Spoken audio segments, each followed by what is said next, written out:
This episode of Man of Prestige, a little bit, maybe. All right, stay with me. Stay with me, okay?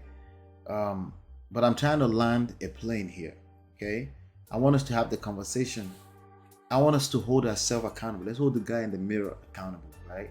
Who is the customer? If they don't care and we don't care, what the hell do we care, right?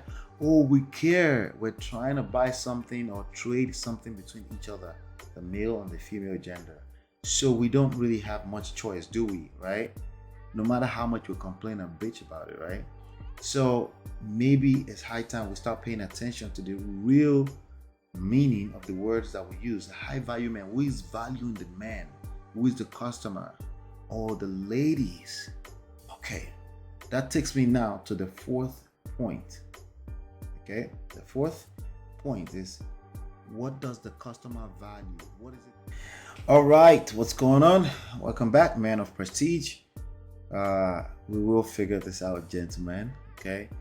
So now, let me just say this really quickly. I don't know when you're catching this video or how many videos you've seen, but I want you to know that sometimes I will say things that may come off as condescending, precisely because you're interpreting it as condescending. But I'm trying to get a message across. I want you to try not to miss the message, you know. More than anything, I've said this over and over. I want us to have conversations. You know, we're just getting started, so I want us to have these conversations. There is incredibly possibility that I am wrong, but I want to bring a different perspective to the conversations. So with that being said, we're talking about high value men 5-point myth. So there are actually about 5 different points that I want to bring the attention to you, just to make sure that we don't lose our power, you know, when we're having these conversations. High value man, you know, it's a concept that got very popular not too long ago because of the godfather of the manosphere, which I don't think I am part of that, you know, but I'm having this conversation, so maybe I am indirectly a part of it. But I want to be a part of these conversations because I feel like there's a lot of young people that are listening to a lot of things that comes off as absolutes, and they're taking those talking points and running with it, and effectively they're suffering because life is not absolute. Life is not fair. If you learn anything from the red pill ideology, you should know that life is not fair. That's not how life presents itself, at least not from the human's lens, right? So high value man is something. It's one of those things that got made popular by the godfather of manosphere, which is Kevin Samuel. When people get very popular, it's extremely hard for them to be objective because there's a particular type of audience that made them popular, and there's some level of pandering, not necessarily intentionally, that creates that, you know. And of course, anything can be called truth, you know, because everyone's truth tend to be different, right? So now some people will say, but the truth don't care about being truth. Actually, this is something he said. The truth is always going to remain the truth, but whose truth are we talking about? Whose lens are we using to decide what is the truth, you know? So I have 5 different points, myth busters here when it comes to the high value men that I'm going to bust those myths, but they're not absolutes either. I just want you to think about it, right? Point number 1, the hypocrisy. Okay, the hypocrisy. So, gentlemen, we're very, very quick to say women don't care about what we want. There's a lot of young women running around town. It's true, these are facts, right? When I say facts based on what? So let me check myself really quickly, right? But it is the truth from my standpoint that a lot of women are running around and they don't care about how men feel. They don't care what the men want. That's the truth. I was about to say that's a fact. When I say that's a fact, just think of it as bullshit. Okay, just like the rest of us. Okay, we can't claim something as a fact unless you reference some kind of sites, some kind of studies or something like that. You know, But anyway, with that being said, let's get into it. The hypocrisy, we're very quick to say, hey, they don't care. But do we care about what they want?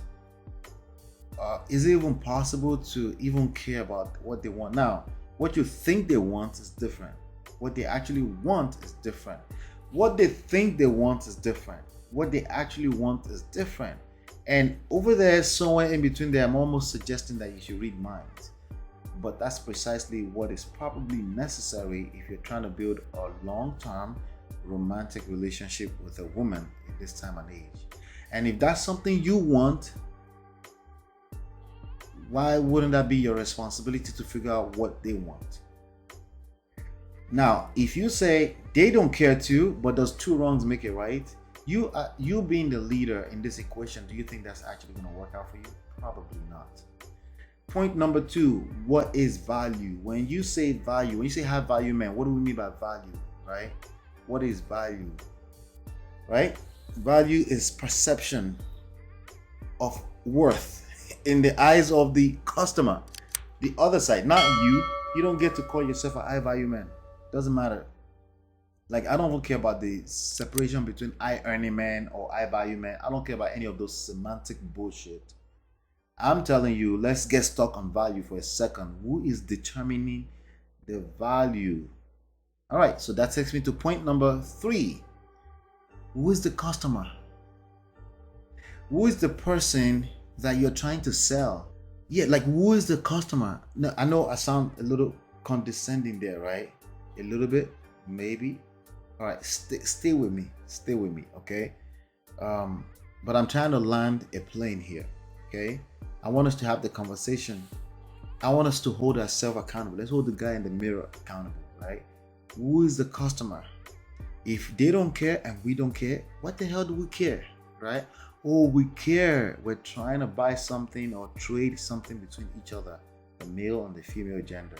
So we don't really have much choice, do we, right? No matter how much we complain and bitch about it, right? So maybe it's high time we start paying attention to the real meaning of the words that we use. A high value man. Who is valuing the man? Who is the customer? Or the ladies? Okay, that takes me now to the 4th point. Okay, the 4th point is, what does the customer value? What is it that they value? Now, again, let me repeat this part. What they want and what they say they want are 2 different things. That's the ladies. That's how the feminine energy works. It's chaotic. It doesn't necessarily know what it wants, but it's fantastically what creates the beauty in this world. Right? That's just what it is. Okay. But also even us, especially men of this generation, especially if you look at the way we are complaining and the way we are so loud about what we want, right? These things are not exact absolutes, by the way. I'm just making a suggestion here. What does the customer value? Okay, because even what we want and what we say we want, because we're humans and we're emotional beings just as much, we just don't express the same way. It can differ from one person to, like, there are 2 different things. What we want and what we say we want are 2 different things. Until you go to therapy and you start to unpack and you're like, oh yeah, I'm full of shit like the rest of us. Right? How many, like, can we have a critical thinking moment here for a second, right? Now, let's bring it down to my 5th point that we should consider when we're talking about high value men. The 5-point myth, right? The average human stat. See, we're very quick to point at what they call the high earning man. You know, the Dwayne Wade, the late Kobe Bryant, the Bill Gates, right? The Jeff Bezos. Completely abnormal humans based off of statistics. We're very quick to point at those things. Let's talk about normal people, people that are not, normal people that are making less than $100,000 a year that lives in the regular neighborhoods. If we're not talking about that, why do I care what high value man is? Is useless. If your definition of high value man is going to be less than 10% of the human population, or people's human population in the United States, 6-figure income, 6 feet tall, all this bullshit, right? Why would that matter in the conversation? So it's a useless conversation at the end of the day. This old high value men talk. Listen, like I said, the ladies will say they want high value men. That doesn't mean they're gonna get high value men. It is our responsibility as the leaders of the society still today to realize that what they say they want and what they're gonna get and how they will settle. Those are all words apart. People settle all the time, and they have the freedom to run their mouth, even if that means that they're not getting married. Things will consolidate with time. But when we now go ahead and try to compete with them and do the wrong things and say the wrong things, start to bitch all around town, all around YouTube streets, two wrongs don't make it right. It just doesn't.